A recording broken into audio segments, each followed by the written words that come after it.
Lord had prepared a great fish to swallow up Jonah. The book of Jonah. There go the ships. There is that Leviathan whom thou hast made to play therein. The Psalms.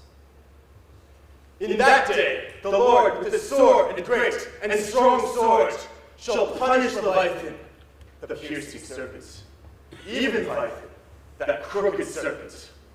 And he shall slay the dragon that is in the sea. Isaiah. And what things soever besides cometh within the chaos of this monster's mouth, be it beast, boat, or stone, down it goes all incontently, that foul great swallow of his, and perisheth in the bottomless gulf of his paunch. Holland's Plutarch's Morals. The Indian Sea breedeth the most and the biggest fishes that are, among which the whales and whirlpools, called baleen, take up as much in length as 4 acres, or arpents, of land. Holland's Pliny. The whale's liver was 2 cartloads. Stowe's Annals. The great Leviathan that maketh the seas to seethe like boiling pan. Lord Bacon's version of the Psalms. Very like a whale. Hamlet. Which to secure no skill of leech's art mote him avail, but to return again to his wound's worker, that with lowly dart, dinting his breast had bred his restless pain. Like as the wounded whale to the shore flies thro' the main. The Fairy Queen. Like Spenser's Talus with modern flail, he threatens ruin with his ponderous tail. Their fixed javelins in his side he wears, and on his back a grove of pikes appears. Waller's Battle of the Summer Islands. That sea beast Leviathan, which God of all his works created hugest, that swim the ocean stream. Paradise Lost. If we compare land animals in respect to magnitude with those that take up their abode in the deep, we shall find they will appear contemptible in the comparison. The whale is doubtless the largest animal in creation. Goldsmith's Natural History. And pray, sir, what in the world is equal to it? Edmund Burke's reference in Parliament to the Nantucket whale fishery.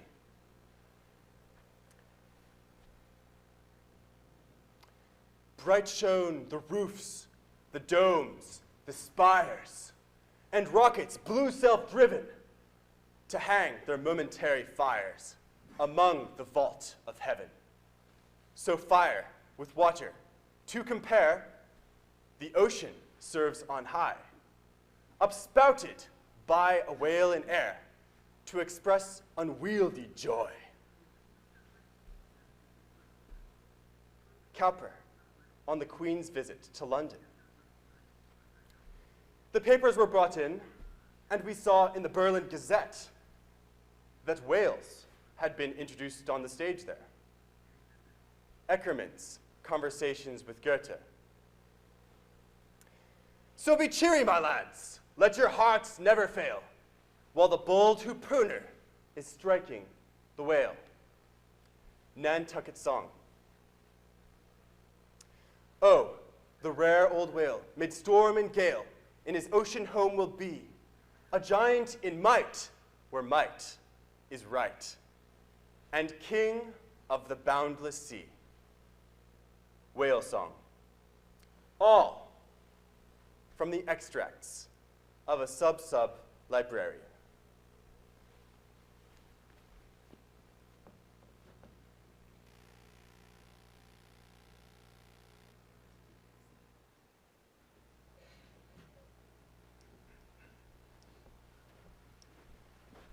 Call me Ishmael.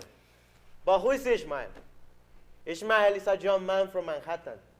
He's intelligent, he's curious, he's tolerant and compassionate.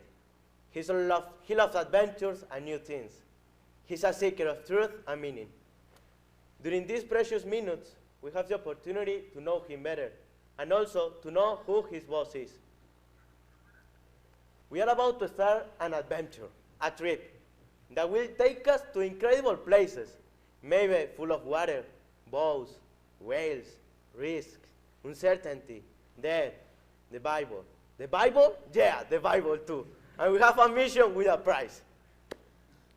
We will navigate in one of the most recognized seas in the world, trying to capture the giant whale in the world of romanticism, Moby Dick. This book has been considered a foundational story for North America, where we will see the values of the American culture, their reasons, and why this nation is what it is.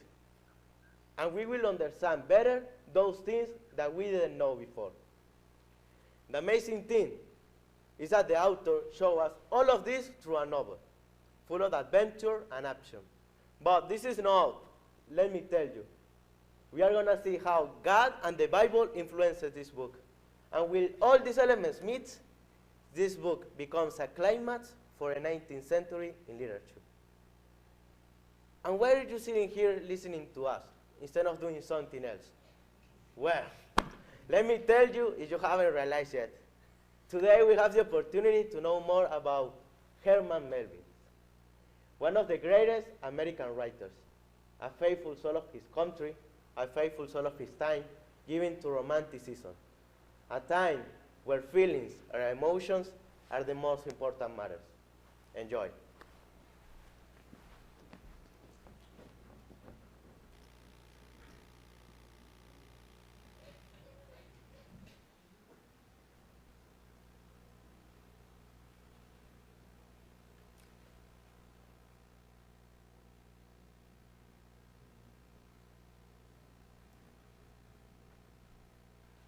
Hello, everyone. I am Herman Melville. I was born in New York City on August the 1st, 1818. In the day I was born, I saw her for the first time. My mother, a very devout Calvinist who taught me a lot about God.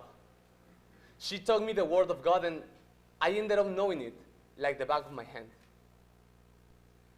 Therefore, many of my books will be packed with a lot of biblical elements. The first years of my childhood were very privileged. My family was wealthy back then. And I still remember that beautiful household with 3 or more servants at a time. But comfort won't last forever. When I was 13, Pa died.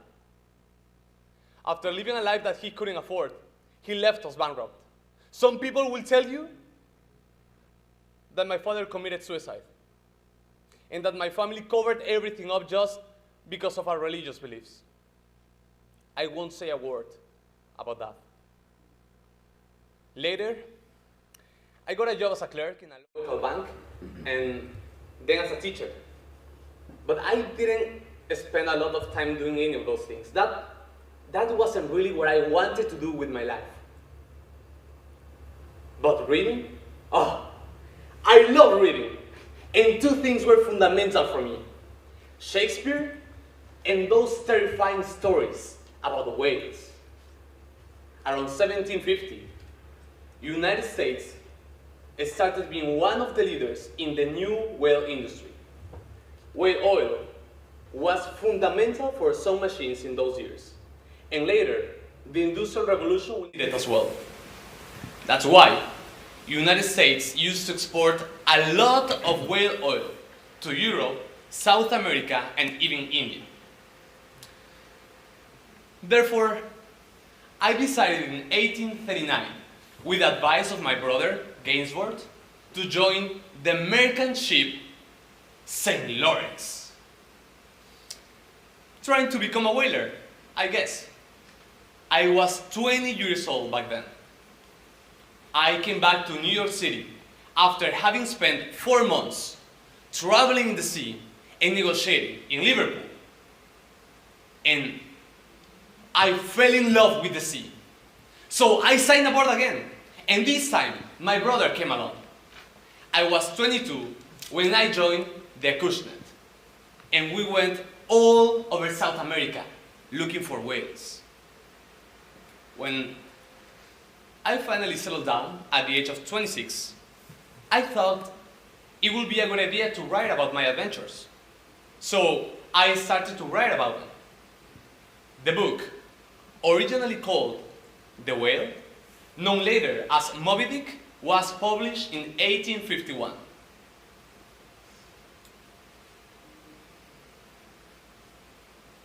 But folks didn't like it at all back then. Completely disappointed. I spent the rest of my life facing a battle between obscurity and financial ruin.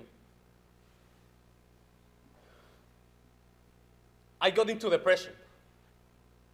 I started drinking.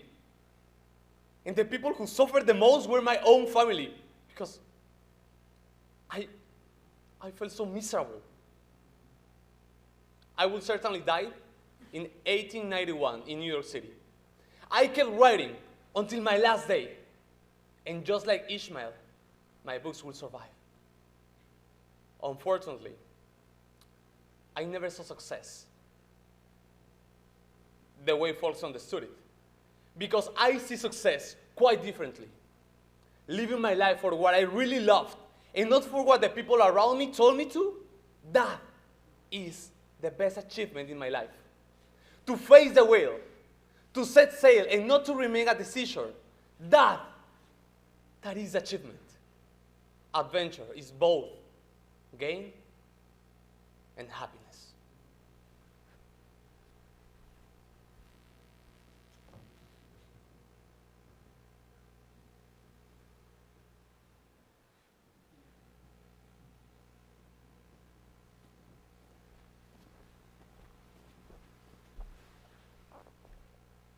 Call me Ishmael. With this three-word phrase, Herman Melville starts the epic he wrote for America. Ishmael, already acknowledged as a persona of Melville himself, is a youth from New York looking for a job as a sailor and heads on to the Isle of Nantucket. Whale oil was provided for lamps and candles. In New Bedford, due to the lack of room in an overcrowded inn, he is obliged to divide a bed with a Polynesian man named Queequeg. Afraid at first to divide a bed with a man he considered to be a pagan and a cannibal, they later become good friends. The next morning, Ishmael and Queequeg listen to the sermon of Father Maple on the story of Jonah, would be the thematic background of the whole book. Queequeg is a skilled harpooner and decides to join Ishmael in whatever whaling boat he enrolled in. Both find a way to Nantucket and are hired by Bildad and Peleg, the owners of the Pequod. Still in Nantucket, they meet a man named Elijah, who prophesies the doom of the voyage of the Pequod. After departing on Christmas Day, the captain of the Pequod is finally introduced. Captain Ahab is crippled, having lost his leg in an encounter with Moby Dick. He announces that the main goal of the voyage is to kill Moby Dick in revenge. Other members of the crew are introduced with more detail. Among them, Starbuck, the first mate, a very reasonable man, who is always arguing with Ahab regarding the success of their endeavor. Stubb, the second mate, always in a good mood. He is the comic relief of the story. Fadala, a man from India, Ahab's harpooner. He is very mysterious and gloomy, prophesying to Ahab the way he will die. The Pequod meets several whales in her journey, and the narrator takes advantage of such encounters to describe in detail the process of hunting, killing, and extracting the sperm oil from the whale's head. Ishmael gives a lot of bibliography on the matter, praising the nobility of the whaling profession. He also makes a lot of digressions and philosophical statements analyzing the increasing tension in the crew of the Pequod, as Ahab monomania with Moby Dick worsens. After meeting several ships and entering a typhoon in the middle of the Pacific, the Pequod drifts without means of locating itself. Afterwards, they meet the ship Delight, which had encountered Moby Dick. When the whale is finally seen, the hunting lasts for 3 days, resulting in the shipwreck of the Pequod. Ahab is able to stick his harpoon in the whale's head, but he has the harpoon's rope tangled in his neck. Ahab dies, being dragged by the whale into the deep, fulfilling the prophecies of Fedallah regarding his death. Ishmael is dragged away from the ship, cannot go back, and thus is the only one to survive the shipwreck of the Pequod. He is finally rescued by the ship Rachel, who is still looking for her own lost sailors.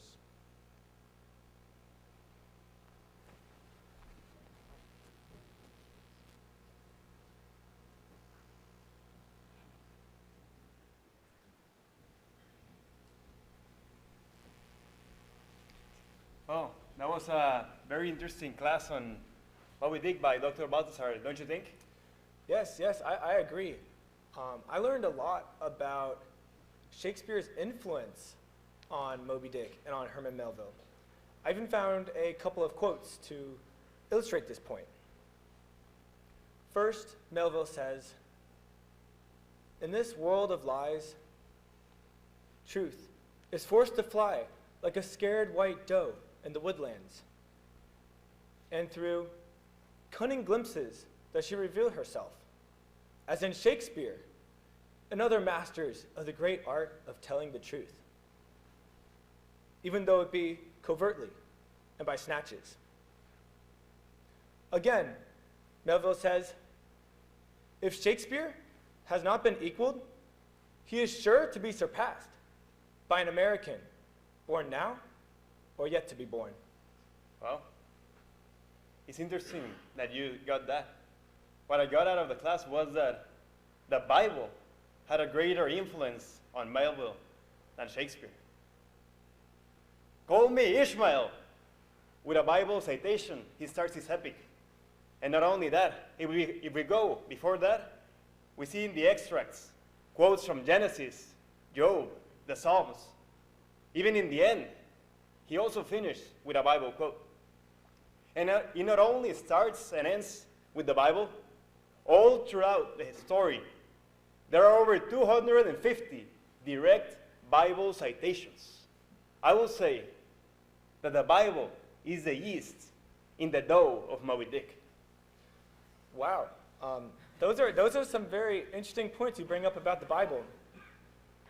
I want to see what you think about this quote by Ray Bradbury, a famous author. He says that Shakespeare wrote Moby Dick using Herman Melville as a Ouija board. Nah, but that doesn't mean... Wait. My real point is that Captain Ahab is the perfect Shakespearean character. He acts Shakespearean, he talks Shakespearean, and if I were to see him, he'd probably look Shakespearean. But here's a concrete reason. Captain Ahab has a similar fatal flaw to many Shakespearean characters, among whom are Julius Caesar and Macbeth. Call it hubris, but they proudly fought against their fate. For Julius Caesar, his wife Calpurnia and the soothsayer prophesied his death. For Macbeth, it was the witches. But for Captain Ahab, it was Elijah and Fedallah. Well, it's interesting that I also thought of Captain Ahab. But I saw in him a lot of similarities with King Ahab of Israel. They both were leaders of a group of people, one as captain and the other as a king of the chosen people. They both had a deep obsession with something, one with a whale and the other with a vineyard. And they both used violence to get what they wanted. And as you mentioned, both were warned by a prophet named Elijah. And neither of them listened. Finally, both ended victims of their own obsession. Wow, those are some very interesting points you bring up. I never got the connection between King Ahab and Captain Ahab and the prophet Elijah and Elijah from Moby Dick. I was thinking of Captain Ahab more in the terms of Hamlet. As you mentioned, Captain Ahab was obsessed with killing the whale out of revenge. Well, Hamlet, he was obsessed with killing his uncle, the King Claudius, also out of revenge. And while we speak about Hamlet, there was a speech I heard in the symphony, chapter 132 of Moby Dick, that reminded me of the introspective musings of Hamlet. It goes like this. What is it? What nameless, inscrutable, unearthly thing is it? What cousining, hidden lord and master?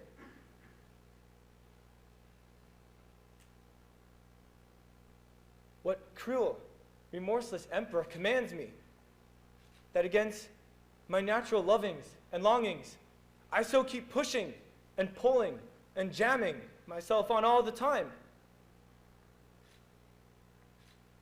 making me recklessly ready to do what in my proper, natural heart I durst not so much as dare.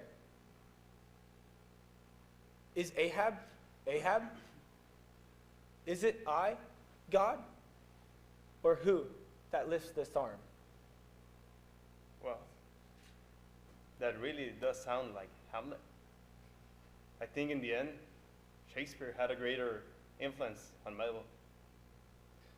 Well, to be honest, I think the Bible also had a really large impact on Shakespeare. Well, I guess he was both. I guess it was both.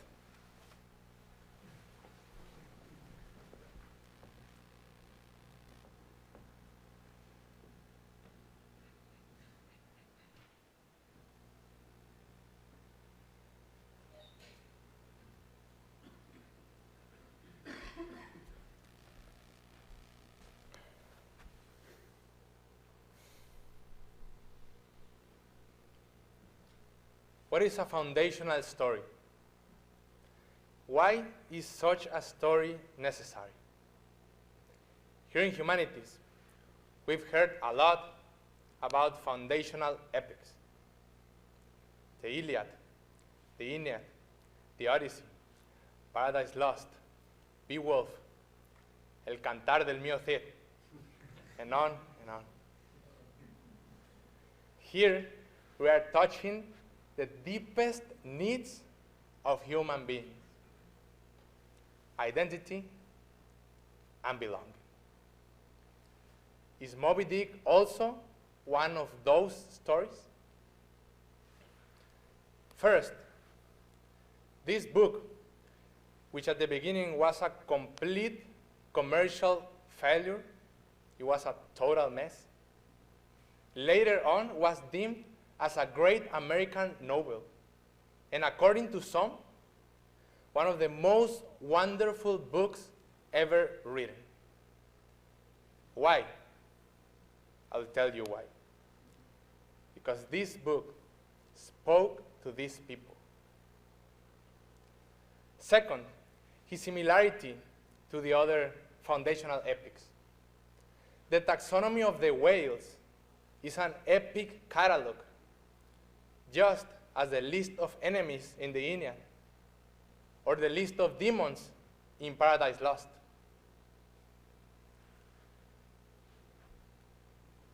Towards thee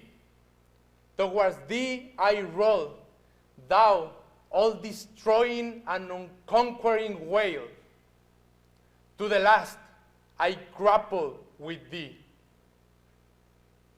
These are the words of Moby Dick's epic hero, Ahab. his determination compares to Odysseus or Aeneas. Also, here we have a long journey to reach a goal or a dream, just as in the three classic epics. Third, lots of biblical symbolism. Call me Ishmael. Ishmael, as we know, is the rejected and castaway son of Abraham. Captain Ahab, as we already heard, Ahab is an evil king who leads his people to idolatry.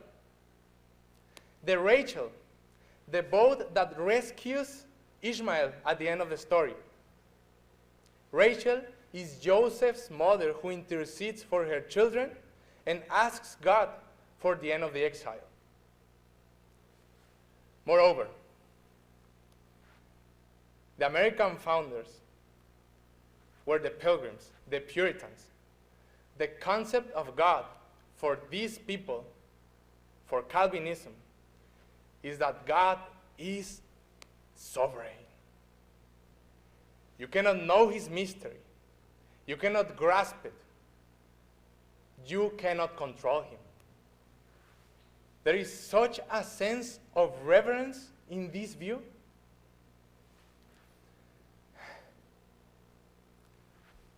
You cannot capture the whale. You will die in the attempt. All of these are outstanding points about the identity of the people to whom this book is directed. Fourth, the American values that Melville portrays for us. Perhaps Melville took these values from his own grandfathers who fought in the Revolutionary War. In the Pequot, all kinds of ethnicities and social classes come together with conflicting points of view among themselves. We can relate this to what would come afterwards in the Civil War, the conflicting ideas about freedom and slavery, or the different points of view of the distinct cultures living together in the same country. The United States of America is a multicultural country. Also, Captain Ahab looks for his own self-fulfillment, and perhaps, in this sense, he's an authentic romantic hero. Thus, some have seen Captain Ahab as a symbol of individualism, a rooted idea this country deals with. So foundational stories lead our lives as we need to know where we come from and where we are going to. So, Moby Dick spoke to these people, similar to the other epics, has lots of biblical symbolism and American values. All of these characteristics convey a sense of identity and belonging. If this is what a foundational epic is, then Moby Dick is also one. Let us not forget Nathaniel Hawthorne's words about Moby Dick. An epic worthy of Homer. It will be America's epic.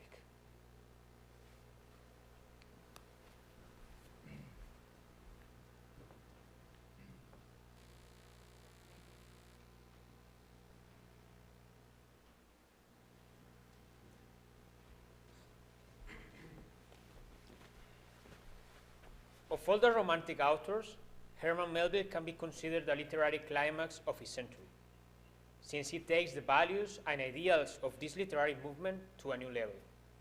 In his most famous work, the novel Moby Dick, the struggle of man against nature becomes evident. The story takes place in the ocean, with all that it represents, and we have the white whale, a symbol of the unpredictable and formidable forces of nature. This novel highlights the insignificance of the human person within the giant natural world. But besides this relationship between man and nature, Melville also explored other romantic themes, such as the quest for freedom, the struggle against the forces of fate, and the obsession with an idea. According to Encyclopedia Humanidades, an interesting aspect of Romanticism is that it emphasizes the interior life, the interior world of the characters. Emotions, feelings, ideals. And we have a romantic genius, a character who has a tormented life. But at the same time, this character has a lot of imagination, a lot of creativity. Usually, this genius is obsessed with an all-consuming goal. In Moby Dick, we have Captain Ahab, and he is obsessed with the whale, but just not with the animal, but with what that animal is representing. Because in romantic literature, we have also the idea of beauty, the idea of the sublime. The whale is that eccentric figure, the ideal of sublime. And Ahab is following it beyond the limits of his own reason. He's driven by his emotions, by his passions, into an adventure. Why an adventure? Well, because adventure is also an important topic for romantic literature. Romantic authors wrote about the exotic, about adventure. When you read Moby Dick, you are going into an adventure into the unknown, into the ocean, with all that it represents. In short, we can say that Herman Melville is the literary climax of his century because he approached all these topics common to every romantic author, but he did it in such a complex way that romanticism was elevated to a higher level than ever before. You can find all these elements together and embodied to perfection in Moby Dick.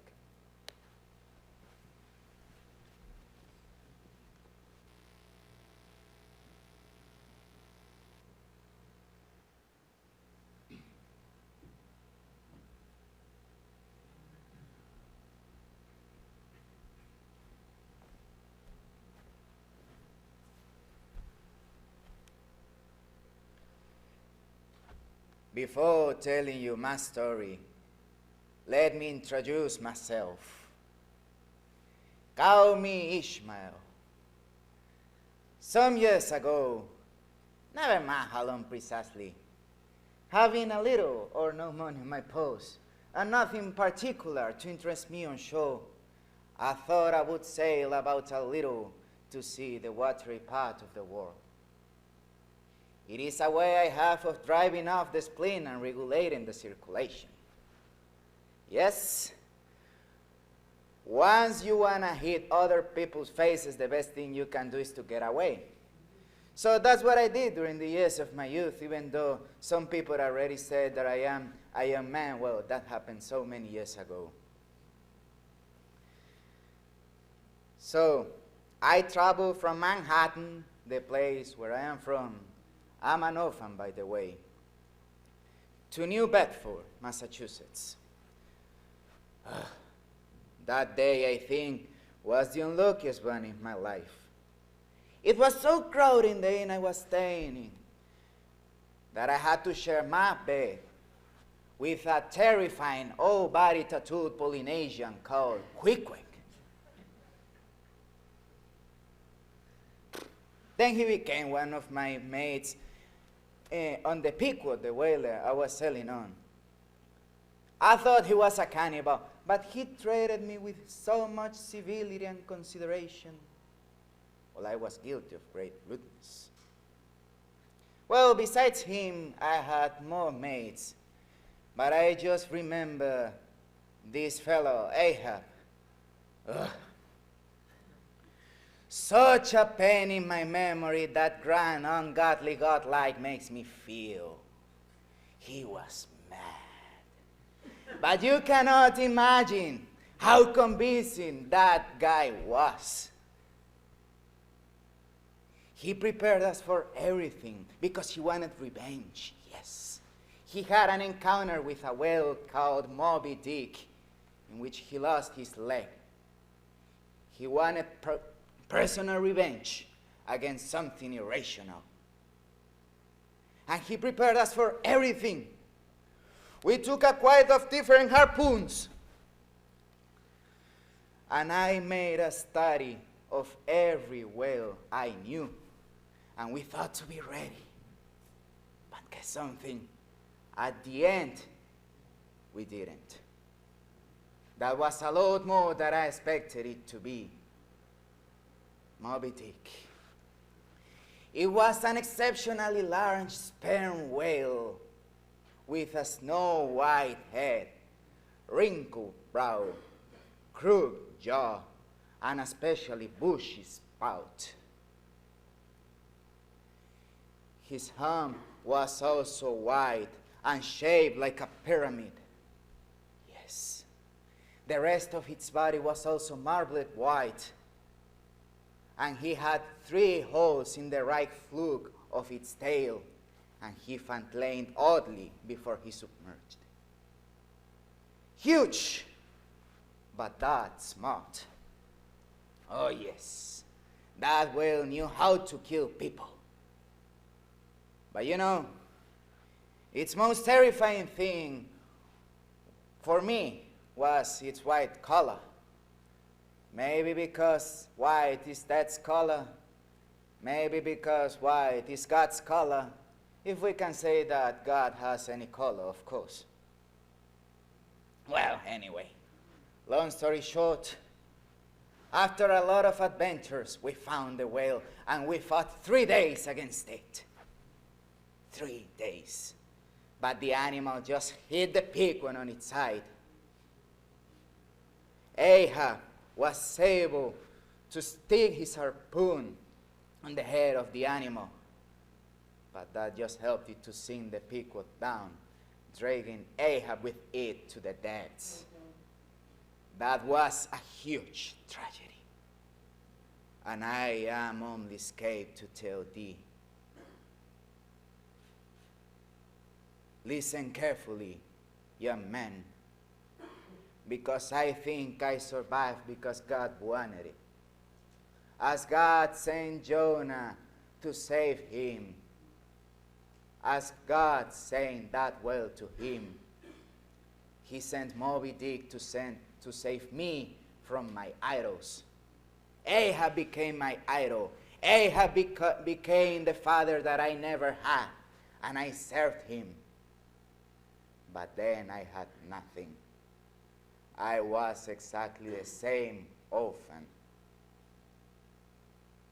Well, I floated on what was supposed to be Queequeg's coffin. That's a long story that I can tell you another day.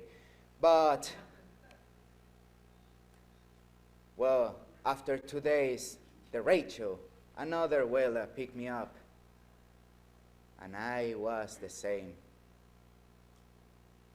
Well, the rest of my story is part of my life. It's just another story of another orphan more.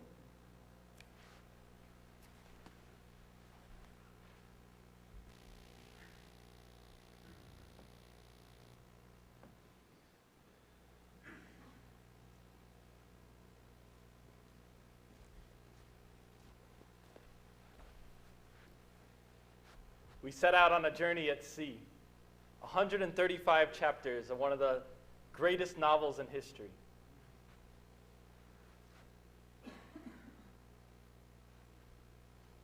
Moby Dick is metasymbolic. It's so rich in its symbolism, meaning that metasymbolic meaning that it can be read from so many different angles and perspectives. The book itself is a symbol of a whaling journey, long, arduous, dangerous, and with the chase of the white whale. It's a symbol of symbols. It's beyond symbolic, but today I just want to talk about 7 of them. The first 2 are so rich because of their ability to be read from different angles. Most famously, we have Moby Dick, the white whale. Is he or she a symbol of the divine or of evil itself? The unknowable, the unattainable. And what about Captain Ahab? Is he a symbol of man in his pursuit of God, the white whale? Or is he a madman, willing to sacrifice everything for revenge? We can see this portrayed in the fact that he has a leg made out of complete whalebone. And he seems to offer satanic rituals in the book, showing that he's willing to sacrifice everything and willing to do anything for this vengeance. The third symbol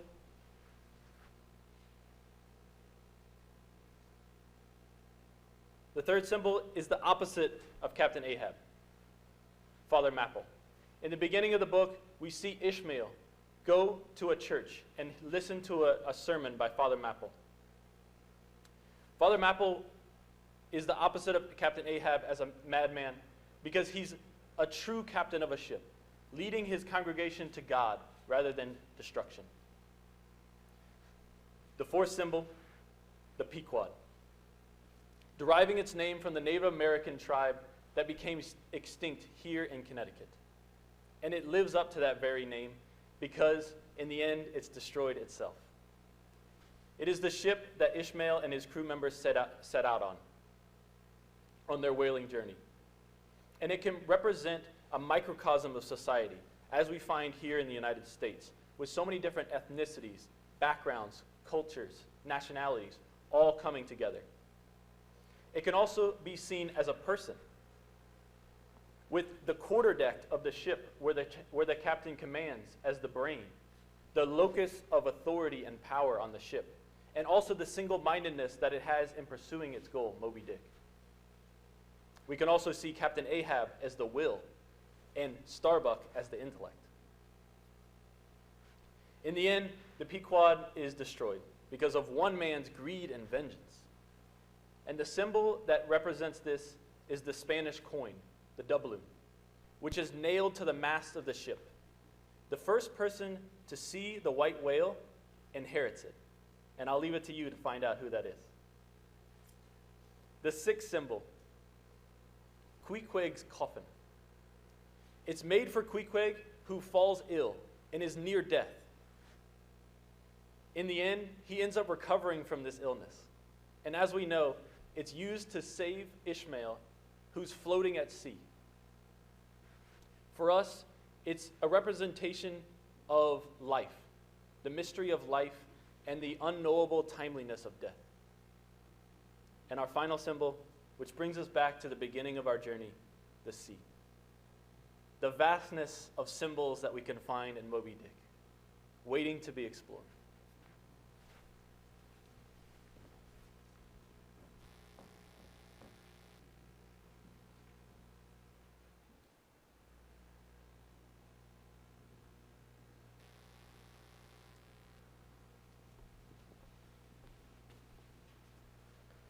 When Herman Melville first published Moby Dick, it didn't have an epilogue.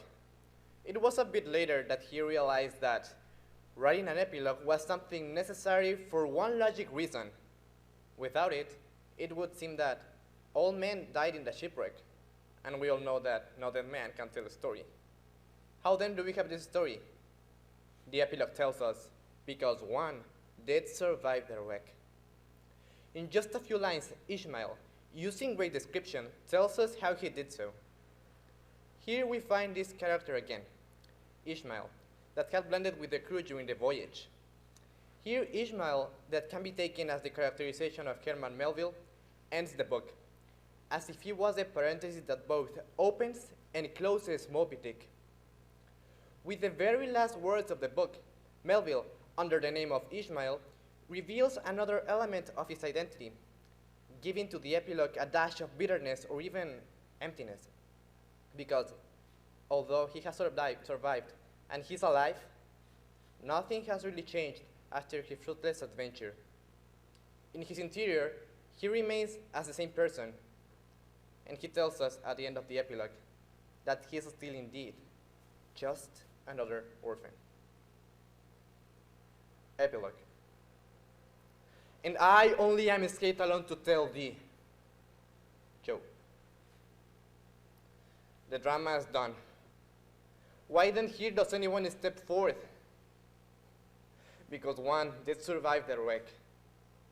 It so chanced that after the Percy's disappearance, I was he whom the fates ordained to take the place of Ahab's bowsman, when that bowsman assumed the vacant post. The same who, when on the last day the 3 men were tossed from out of the rocking boat, was dropped astern. So, floating on the margin of the ensuing scene, and in full sight of it, when the half-spent suction of the sunk ship reached me, I was then, but slowly, drawn towards the closing vortex. When I reached it, it had subsided to a creamy pool, round and round, then, and ever contracting towards the bottom-like black bubble at the axis of that slowly wheeling circle like another Exion. I did revolve. Till, gaining that vital center, the black bubble upward burst, and now, liberated by reason of its cunning spring, and owing to its great buoyancy, rising with great force, the coffin lifebuoy shot lengthwise from the sea, fell over, and floated by my side. Buoyed up by that coffin, for almost one whole day and night, I floated on a soft and dirge-like mane. The unharming sharks, they glided by as if with padlocks on their mouths. The savage seahawks sailed with sheathed beaks. On the second day, a sail drew nearer, and picked me up at last. It was the devious cruising Rachel that, in her retracing search after her missing children, only found another orphan.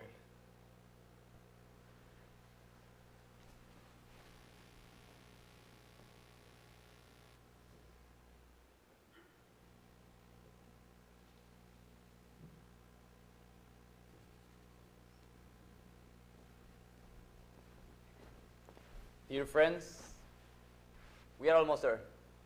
We are almost arriving at the end of this academy. We have looked at the brilliant American author Herman Melville and his masterpiece, Moby Dick. As the peacock navigating through the vast oceans and chasing the white whale, this story is a journey through the human heart, exploring themes such as obsession, revenge, and power. Themes that little by little destroy you, break you apart, and leave you empty. Good and evil, men and nature, both tried to conquer each other. As we saw in the presentations, Melville was able to combine prose, poetry, and philosophy on each page. The personification of the characters and the use of language and narrative are what make you relate with what is happening on the ship's deck. The legacy of Moby Dick lies precisely in that, the strength of the characters. Each one has its own story and personality. Each one faces life in a unique way. Moreover, this work shows us how fiction is not only to entertain people, but also to reflect in the world around us. But Moby Dick's legacy goes far beyond literature. The work has inspired countless adaptations in film, television, and theater. Music, art, fashion, and popular culture in general have been influenced as well. It has over a dozen versions in comic books. The most recent movie is In the Heart of the Sea, that we just saw a couple of weeks ago, of course, in preparation for this academy. It was directed by Ron Howard in 2015. When American songwriter Bob Dylan was receiving the Nobel Prize in 2017, he said that Moby Dick has been one of the 3 books that influenced him the most. Even the term Moby Dick has become synonymous with something huge, strange, or difficult to achieve. Nowadays, it is considered as a literary reference that continues inspiring the new generations. And all who understand that literature can reflect the complexity and the meaning of life. Thank you, Herman Melville, for this special gift, and for communicating through your stories profound truth about the mystery of our life. Thank you, all of you, for sharing this moment with us. I hope that you enjoyed this academy, and it helped you to decide to go straight to the library and read Moby Dick. Thank you so much.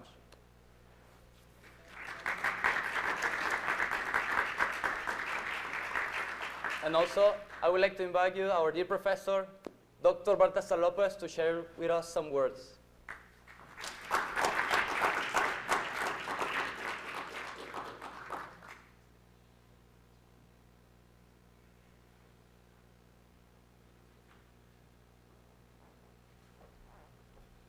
Thank you very much, everyone, and congratulations to the second-year brothers who prepared this very beautiful academy, and I hope all of you enjoyed it. There's really so much to say about Moby Dick, and I think that especially we who invested so much time in preparing this academy realize how short we fell of exhausting the value of Moby Dick. So when Father Miguel asked me to give a few words about it, I said to myself, what can I say that will enrich what has already been said without being repetitive? At first I thought I could speak about my own experience. For example, working on my doctorate thesis about the faculties of the soul and the intellect and the will, how Moby Dick spoke very eloquently to me, just like Brother Sterling mentioned. He took it from me, by the way. The very term meta-symbolism is a term I coined, right? It's a symbol about the symbol. My intellect, which is Starbuck, rebels so many times against my will. And there's a mutiny in Moby Dick, just like the passions of our soul can rebel against our own leading faculties. But in the end, Captain Ahab, the symbol of the will, prevails. But besides my own experience, I think something that would be way more enriching for all of us is to realize that maybe Moby Dick can also be a symbol of literature. When we are confronted with literature, we stand like Captain Ahab. We stand on just one leg. We don't have a full grip.